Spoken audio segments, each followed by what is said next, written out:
యానాంలో మల్లాడి కృష్ణారావు ఇంటి వద్ద పార్టీ నాయకులు కార్యకర్తలు అభిమానుల సందడి నెలకొంది. పుదుచ్చేరి శాసనసభకు 4వసారి ఎమ్మెల్యేగా గెలిచిన మల్లాడి కృష్ణారావు మంత్రిగా ప్రమాణ స్వీకారం చేయనున్నారు. మల్లాడి ప్రమాణ స్వీకారోత్సవాన్ని స్క్రీన్ పై తిలకించేందుకు నాయకులు కార్యకర్తలు అభిమానులు పెద్ద ఎత్తున తరలివచ్చారు. పుదుచ్చేరి 16వ శాసనసభలో రాజ్ నివాస్ లో సీఎం ఎన్ రంగస్వామితో పాటు మల్లాడి కృష్ణారావు మంత్రిగా ప్రమాణ స్వీకారం చేశారు.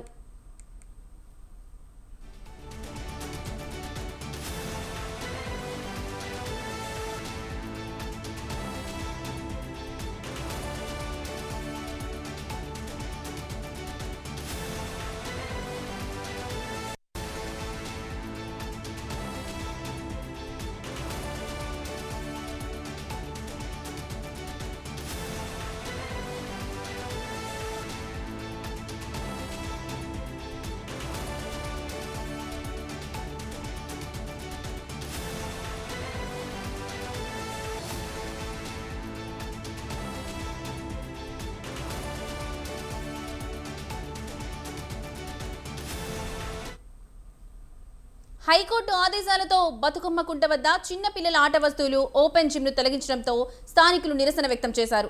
నిరసన వీడియోలు పెట్టి చెరువు రూపురేఖలు మార్చొద్దంటూ చిన్నారులు పెద్దల అధికారుల తీరుపై అసహనం వ్యక్తం చేశారు. బతుకమ్మ కుంట తొలగింపు చర్య సమంజసం కాదని, రోజుకు సుమారు 1000 మందికి పైగా పెద్దలు చిన్నారులు బతుకమ్మ కుంట పరిసరాల్లో ఉదయం సాయంత్రం సేద తీరుతారని, వారాంతాల్లో వారి సంఖ్య మరింత ఎక్కువగా ఉంటుందన్నారు. డంపింగ్ వ్యర్థాలతో దుర్గంధంగా మారిన కుంటను హైడ్రా గుర్తించి అభివృద్ధి చేస్తే ఇప్పుడు తొలగిస్తామని చెప్పడం అన్యాయమని స్థానికులు ఆవేదన వ్యక్తం చేస్తున్నారు. ఆయన కూడా ఎవరిది ఎవరిది లేదు, ఈడ ఎవరు రాజకీయం చేస్తున్నారు ఏంది అనేది అన్ని తెలుసు. హనుమంతన్న చచ్చిపోలే కదా, హనుమంతన్న చిన్నప్పటి నుంచి పుట్టి పెరిగినాయి కదా. ఆయన కూడా ఇడికి వస్తుండే ప్రతి సంవత్సరం బతుకమ్మలప్పుడు. ఆయన పుణ్యాన్ని ఏదో వచ్చిదానికి ఏదో ఖుషి అవుతున్నాం మేము. హైడ్రా కమిషనర్ వాళ్ళు చేసి సపోర్టింగ్ చేసినే వాళ్ళకి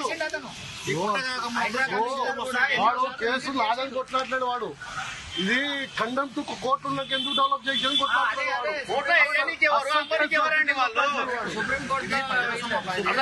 అంబానీకి ఎవరు కొననీకి ఎవరు? ఇది అగ్రిమెంట్ చేసిన మొగోడే వాడు. అసలు ఉన్నారా? అసలు అగ్రిమెంట్ చేసిన దీనికి ఎవరైనా చెరువును అగ్రిమెంట్ చేపించుకుంటారా? అగ్రిమెంట్ చేస్తారా? ఎట్లా సేల్ చేస్తారు? ఇది ఈడ ఎవరిది ఎవరిది లేదు, ఈడ ఎవరు రాజకీయం చేస్తున్నారు ఏంది అనేది అన్ని తెలుసు. హనుమంతన్న చచ్చిపోలే కదా, హనుమంతన్న చిన్నప్పటి నుంచి పుట్టి జమ్మాడున్నప్పుడు వచ్చినప్పుడు ఎవరు ఆపలేదు, ఎవరు కోట్లేదు. ఇక్కడికి వెళ్ళి బతకకుండా మునిగిపోయింది. అప్పుడు వాటర్ వచ్చి ఇళ్ళకి వెళ్ళి వాటర్ వచ్చి అక్కడ మొత్తం మునిగిపోయింది. మేము చిన్న చిన్నగా మొత్తం అన్ని ఇళ్ళకి వెళ్ళి తెచ్చుకొని గడ మీద పెట్టుకున్నాం అందరం బస్తులంతా కలిసి. అప్పుడు ఎవరు ఆపలే. అప్పుడు గవర్నమెంట్ ఇది మొత్తం బేస్మెంట్ కట్టింది. మరి అప్పుడు ఏం చేసారు? గవర్నమెంట్ ల్యాండ్ అని బోర్డు పెట్టింది సార్.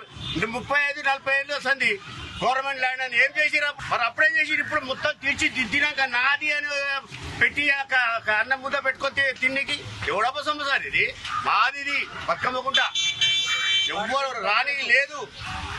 బతుకమ్మకుంటా కాపాడుకుంటాం, బతుకమ్మకుంటా బతుకమ్మకుంటా ఎవరు వచ్చి ఆపే దమ్మే లేదు.